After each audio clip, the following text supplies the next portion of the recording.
Welcome to the IT Career Energizer podcast. For anyone who wants to build and grow a career in IT, develop and improve your strengths and skills, be inspired and motivated by the successes of others, manage your career progression, and achieve your IT career goals. And now, your host, Phil Burgess. Welcome to episode 171 of the IT Career Energizer podcast. My guest on today's show is a full-stack developer, having recently joined TestDouble, which is an agency of highly skilled developers on a mission to improve how the world writes software. Prior to TestDouble, he spent a decade working for 1Password, where he focused his efforts on browser extensions and web page filling features. So welcome to the IT Career Energizer podcast, Jamie Phelps. Thanks, Phil. It's good to be here. So the first thing I wanted to talk to you about is actually how you came into IT. I understand that you were a little bit late than the average person entering the industry, so it'd be interesting to know what you did before and how that transition happened. My first go-round with university was focusing on more humanities. So I studied music and religious studies in my first program, and then went to graduate school to study New Testament studies. Then over the course of my graduate school, and then I was admitted and on my way to a PhD program, and realized that if I did that, I was going to be in school for at least another 3 to 5 years, and that if I stuck with that path, I was going to basically be living a very meager existence for my wife and me. And I wanted to take a more financially stable pathway forward. And so I switched and went back to school to do a computing degree. Right. Okay. Well, we're sure to pick that up later in the interview, so we'll come back to that. So what I'd like to start with is asking you maybe to provide us with a career tip, one that perhaps the audience doesn't know and should. For especially when people in IT or software development get to a very high level, it benefits folks to have sort of their board of advisors or their backstop people, and that can even extend out to a professional network. But it can feel very scary when you come up against a problem and you're supposed to be sort of an expert person and you find that you don't know the answer. So I think that one career tip I have is to make sure that you've built up that network, that stable of folks that you can rely on for their expertise, because no one's going to know everything at the expert level, but among all of us, we can muddle through on those sorts of things. Sure. So how do you personally go about developing your network? Do you do anything in particular? I developed a lot of my network through Twitter, but this was, 10, 12 years ago when Twitter was still kind of good.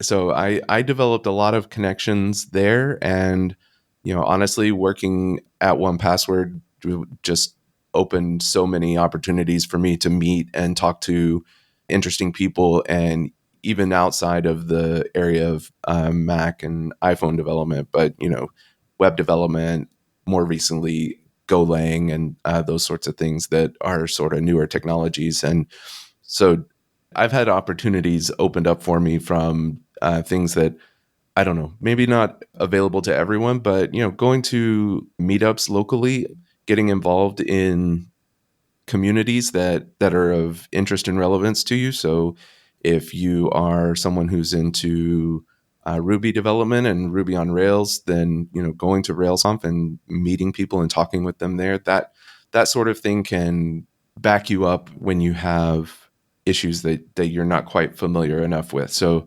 if you are facing a particular problem and you know that someone has dealt with the same problem at their company, or that someone has written a library that does something similar to what you're doing and you want to talk with them about the problem, then just having those connections gives you sort of a way to find your way forward on tough problems. Yes, it does. Absolutely. Okay, can you perhaps tell us about your worst IT career moment and what you learned from that experience?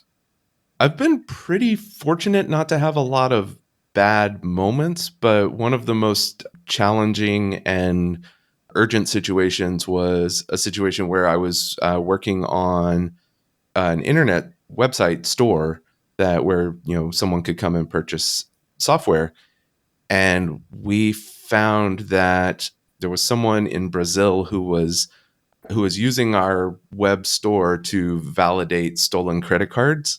So he was using our store to see whether the credit card numbers he had acquired were valid and functional before going and making another purchase.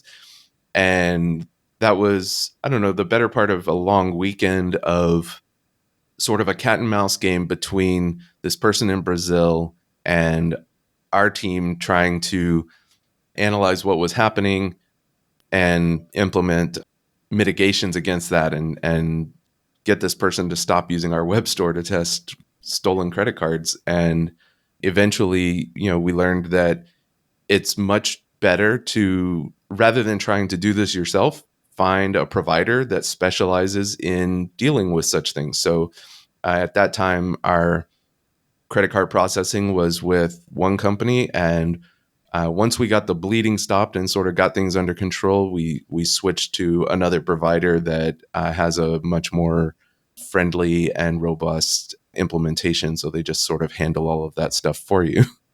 Right. Okay. So, in terms of what you learn from that, is it about making sure you select the right provider? What did you take away? It's both about making sure that you are using the best provider. At the time that our first provider was chosen, I don't know that there was a better option available, but sort of keeping your eyes open and staying abreast of what's available for the different problem domains that you're trying to solve is one thing. And the other thing is to sort of let go of the, we call it the not invented here syndrome, right? So you want to write something, a fresh library for yourself because, no code is as good as the code that we write or something like that. And, we found that outsourcing that to another provider and just using the facility that they made available was a much more robust solution. Okay, so moving away from your worst moment, can you perhaps tell us about your career highlight or greatest success? I think the thing that stands out for me is also one that was a pretty trying time at the moment, which was a few years back. There was this large SSL vulnerability called Heartbleed. Many of your listeners may remember that being a significant event. And while I was working at 1Password, we were responding to Heartbleed with a tool to allow users to check if their sites were affected. And I was working with our head of security to define how those checks were going to be implemented. And I think I worked approximately 50 hours in maybe 3 days to build a brand new Rails app from scratch and make that tool a reality as fast as possible to help the users understand how exposed they might be on the Heartbleed vulnerability. And what many people might not know is that eventually evolved to become what is now known as Watchtower in 1Password. So the roots are still there, but it's a much different implementation and a much broader scope now. But the basics of what is there now is what you built in the first place. Yeah. Cool. Okay. So, Jamie, what excites you about the future of the IT industry and careers in IT? I think the thing that's really exciting to me, especially in the last several years, is the advancement in language compilers and sort of the rise of more modern languages, the Clang and LLVM compilers that largely came out of Apple have given rise to a lot of other more robust programming languages. The one that came out of Apple is Swift. Languages like Go and Rust. The advancements in the compiler technology have given us languages that are safer to use and also allow us to be more productive. And that's a really exciting prospect, that we have a pretty bright future in front of us with the capabilities that we're able to leverage from those languages and build new tools in safer ways. Yeah. Do you think that's a trend that will continue? I think so. I think that between the compiler technology that was sort of required for these advancements and then also the advancements in computing power, I think that those two together will continue to reinforce one another and hopefully continue to bear fruit for us. Okay, we're going to go into the reveal round now. We're going to find out a little bit more about you and the way you think. Are you ready for this? Absolutely. So going back to the beginning, in fact, so what first attracted you to a career in IT?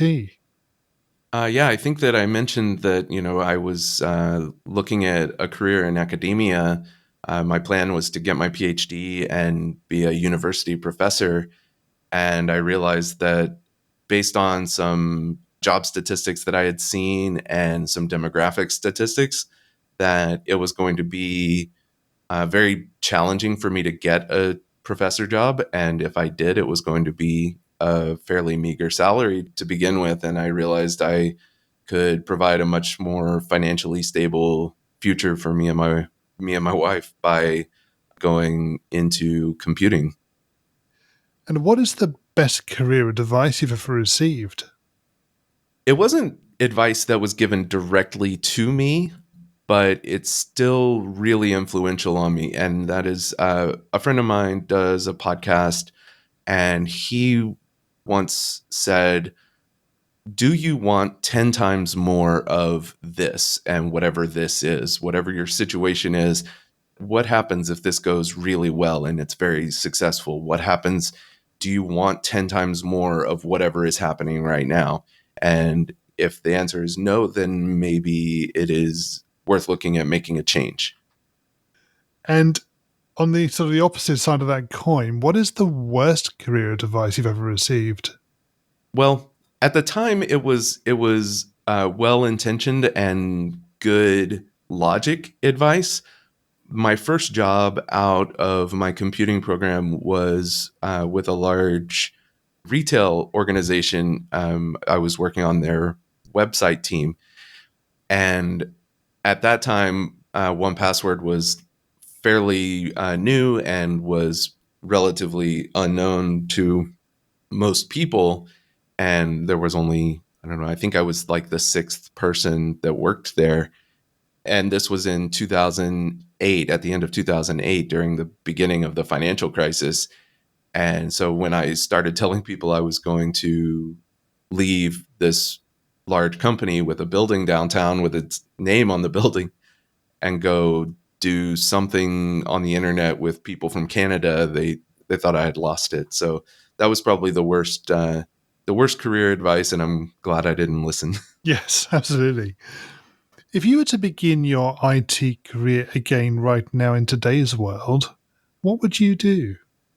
Honestly, I thought a lot about this, and I don't think I would do that much different because most of the positive directions that my career has taken have been largely accidental, or if I had known more information or if I had thought I was smarter about it, I might have made a different decision that wouldn't have turned out as well. So I like to think that my naivety benefited me in the early parts of my career.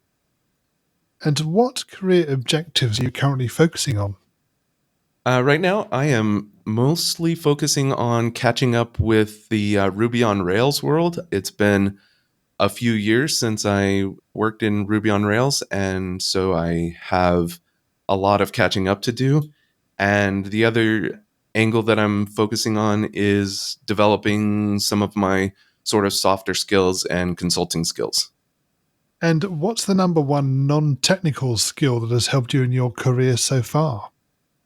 The ability to read and research, which is something that I developed in my academic career, that has stood me in good stead for my technical career as well. Being able to dig into documentation, figure out what's most salient, and be productive quickly in an unfamiliar environment. And I think I can attribute a lot of that to my career in academia, and specifically being able to read and digest information and do research. And what do you do to keep your own career energized? The main thing for me is to stay curious. I'm a curious person by nature. Whatever field or area of study I've been in, I've always just found something to be interested in by whatever I'm studying. Doing IT work is very similar to that. So if you can find something to be curious about, whether it's the problem domain that is maybe not as interesting, but you can find a technical angle that is able to keep you curious and driven towards solutions, or vice versa. If the actual technical process of what you're doing isn't that interesting, but you can find something interesting to learn about the problem domain, then that's another angle. I'll give an example of that. When I was working at that large organization early in my career, I was doing some reporting, so using SQL Server reporting services, and the task was to develop a report for how many customers at transaction time were providing their phone number to the cashiers. And in doing that, the process of building that report wasn't as interesting, but I learned about something called the North American Number Plan Administration, and that is an organization that manages all of the area codes and all of the rules for how phone numbers work in North America. And I never would have learned about that if I hadn't had to tackle something that was a fairly mundane task. And what do you do in your spare time away from technology? I play Ultimate Frisbee, usually once or twice a week. And my wife and I go camping and backpacking and hiking. And while we're doing that, we'll often look up a geocache or two while we're on the trails. And Jamie, can you share a parting piece of career advice with the IT Career Energizer audience? I think for me, the biggest thing for making good decisions with my career has been to find companies or products that I really believe in what they're doing. That may not be available for everyone in every situation, but if it's possible or if it's available, I would always choose the company or the product that I believe in more than maybe a salary or a title. Yep. And finally, what's the best way we can find out more about you and connect with you? I am JXPX777 pretty much everywhere on the internet, Twitter, LinkedIn, all of those places. So if you just Google JXPX777, you'll probably find me. Jamie, thank you so much for joining me on the podcast today. It's been great chatting with you. Thanks, Phil. It was a pleasure. A quick thank you again to my guest on today's show for sharing their career tips, advice, and experiences. You'll find a show notes page for today's episode on the IT Career Energizer website, which will be itcareerenergizer.com/e and then the number of today's episode. Now that there are 3 new episodes of the show every week, make sure that you're subscribed to the show so you don't miss out. And don't forget to join the new IT Career Energizer community group in Facebook. If you're enjoying the podcast, it would be great to hear from you and to learn about your own career journey, your successes, opinions, and thoughts on the future of the industry. Thanks for supporting the show, and remember, if you're not growing your career, you're slowing your career. Thanks for listening to the IT Career Energizer podcast. To find out more about building a successful career in IT, visit itcareerenergizer.com.